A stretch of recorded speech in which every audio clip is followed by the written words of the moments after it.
नमस्कार, मैं हूं आपके साथ कविता राणा। अब जब भारत पाकिस्तान के बीच युद्ध विराम वाली लकीर खींची जा चुकी है, तो ऐसे में सोचिए पाकिस्तान खुद की तबाही को सेलिब्रेट कर रहा है। पाक आर्मी चीफ असीम मुनीर को चूमा जा रहा है, हुकूमत को बरगलाने के लिए अपनी हार पर झूठ की चादर ओढ़ाई जा रही है और पाकिस्तान के जिहादी जनरल को मुल्क का हीरो बनाया जा रहा है। लेकिन तब क्या होगा जब यही हीरो चोरों की तरह रफू चक्कर हो जाएगा। पाकिस्तान का अतीत, वहां के भगोड़े वजीर आजम और आर्मी चीफ दोनों का इतिहास आज भी बताता है। और ऐसे में क्या मौलाना मुनीर का अंत निकट है? शनि के दंडात्मक चाल में असीम मुनीर का क्या हश्र होने वाला है, जिसकी भविष्यवाणी राष्ट्रभक्त विश्वविख्यात सुदर्शन चक्र ज्योतिषाचार्य श्री सनबेता अशोका जी किए हैं? ये जानने के लिए बने रहिए धर्म ज्ञान के साथ। पाकिस्तान के जिहादी जनरल मौलाना मुनीर का अंत कब? युद्ध विराम के बीच पाकिस्तान में जश्न का माहौल। शनि की दंडात्मक चाल में पाकिस्तान का भविष्य, देखिए सिर्फ और सिर्फ धर्म ज्ञान पर। पहलगाम आतंकी हमला, बैसरन घाटी में धर्म पूछकर आतंकियों ने जो तांडव मचाया ना, उसके पीछे एक ही नाम गूंजा, नापाक पाकिस्तान। हमेशा की तरह पाकिस्तान इस हमले से खुद का पल्ला झाड़ा उसने, लेकिन हमले की जिम्मेदारी लेने वाला आतंकी संगठन पाकिस्तान की गोद में ही दिखा। भारत सोचे जब जब आतंक के निशाने पर आया, उसके सबूत पाकिस्तान की सरजमीन पर मिले हैं। और पहलगाम हमले में जो कुछ भी हुआ, उसकी भनक पाकिस्तानी हुकूमत और आर्मी को ना हो, ऐसा नामुमकिन है। पाक आर्मी चीफ असीम मुनीर पहले से ही सब कुछ जानते थे। इसका सबूत उन्हीं के बयान में मिलता है, जब उन्होंने भारत के खिलाफ जहर उगलते हुए टू नेशन थ्योरी की पैरवी करते हुए ये तक कहा था, हमारा धर्म अलग है, हमारी रीतियां अलग हैं, हमारी परंपराएं अलग हैं, हमारी सोच अलग है, हमारी आकांक्षाएं अलग है। यहीं से टू नेशन थ्योरी की नींव रखी गई। हम दो राष्ट्र हैं, हम एक राष्ट्र नहीं है। हालांकि देखिए, आर्मी चीफ असीम मुनीर को यह मालूम होना चाहिए कि आज भी उनका वजूद भारत से ही है, ना कि खाड़ी देशों से, जैसा कि स्वामी यो कहते हैं। तो विनाश काले बुद्धि विपरीत, उनका जो वो मुल्ला मुनीर जो सेना का अध्यक्ष बनने के लायक तो कहीं से भी नहीं है।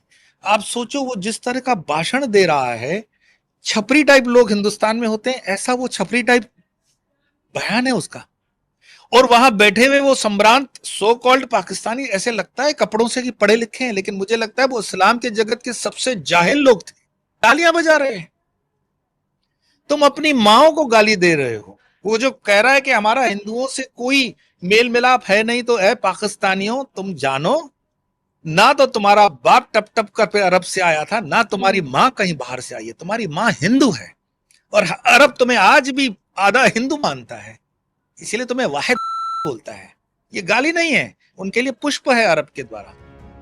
तो अपने धर्म के प्रति असीम मुनीर कितने कट्टर हैं, इसका सबूत तब देखने को मिला जब छुट्टियों पर वापस घर ना जाकर सऊदी अरब में रहकर उन्होंने अपना एक लंबा समय कुरान के हिफ्ज करने में लगाया। और आज भी सोचिए, उनके बयान में कट्टरता साफ झलकती है। आर्मी चीफ बनने से पहले असीम मुनीर जब पाकिस्तान खुफिया एजेंसी ISI के सर्वोसर्वा थे, तब पुलवामा आतंकी हमला हुआ था। बलूचिस्तान को पाकिस्तान के माथे का झूमर बताकर असीम मुनीर ललकारते हैं कि दुश्मनों की 10 पुश्तें भी उन्हें बलूचिस्तान से अलग नहीं कर सकेगी, जबकि हकीकत आज यही है कि पूरा का पूरा बलूचिस्तान खुद को पाकिस्तानी मानता ही नहीं है। और इन सब के बीच आवाम के खोखले हीरो बने मौलाना असीम मुनीर कब तक पाकिस्तान में बने रहेंगे? उनके अंत की तारीख क्या कहती है? इसी को लेकर इस बार राष्ट्रभक्त विश्वविख्यात सुदर्शन चक्र ज्योतिषाचार्य श्री सनबेता अशोका जी ने क्या कुछ कहा, असीम मुनीर को लेकर उनकी सांकेतिक भविष्यवाणी क्या कहती है, सुनिएगा जरूर। पाक आर्मी चीफ असीम मुनीर के बारे में जानना चाहूंगी, क्योंकि इतिहास गवाह है कि भारत के खिलाफ होने वाली कार्रवाई में सबसे आगे वही रहे। आज अगर पहलगाम आतंकी हमला हम लोगों के सामने है, तो उसका सबसे बड़ा मास्टरमाइंड उन्हीं को बताया जा रहा है मीडिया में। बिल्कुल, उनकी मानसिकता जो है वो मानसिकता से वो कार्य कर रहे हैं, और जिसका खामियाजा उनको जो है शनि के कार्यकाल में भुगतना पड़ेगा। Definitely 100% take it granted. 13 जुलाई से लेके 28 नवंबर के बीच में he will have to leave the country.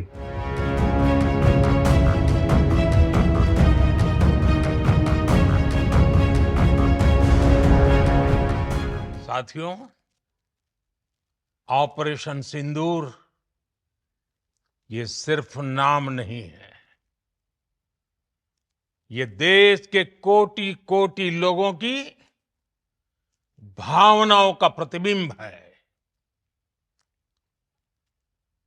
Operation सिंदूर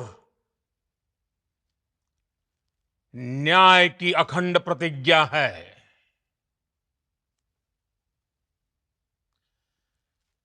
6 मई की देर रात, 7 मई की सुबह पूरी दुनिया ने इस प्रतिज्ञा को परिणाम में बदलते देखा है। भारत की सेनाओं ने पाकिस्तान में आतंक के ठिकानों पर, उनके ट्रेनिंग सेंटर्स पर सटीक प्रहार किया। आतंकियों ने सपने में भी नहीं सोचा था कि भारत इतना बड़ा फैसला ले सकता है। लेकिन जब देश एकजुट होता है, नेशन फर्स्ट की भावना से भरा होता है, राष्ट्र सर्वोपरि होता है, तो फौलादी फैसले लिए जाते हैं,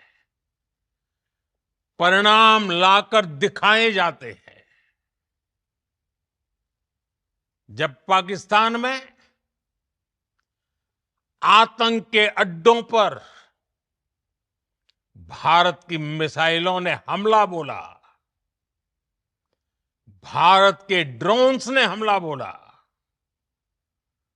तो आतंकी संगठनों की इमारतें नहीं, बल्कि उनका हौसला भी थर्रा गया। बहावलपुर और मुरिद के जैसे आतंकी ठिकाने एक प्रकार से ग्लोबल टेररिज्म की यूनिवर्सिटीज रही है। दुनिया में कहीं पर भी जो बड़े आतंकी हमले हुए हैं, चाहे 9/11 हो, चाहे लंदन ट्यूब बॉम्बिंग हो, या भारत में दशकों से जो बड़े बड़े आतंकी हमले हुए हैं, उन सब के तार कहीं ना कहीं आतंक के इन्हीं ठिकानों से जुड़ते रहे हैं। आतंकियों ने हमारी बहनों का सिंदूर उजाड़ा था, इसलिए भारत ने आतंक के ये हेडक्वार्टर्स उजाड़ दिए।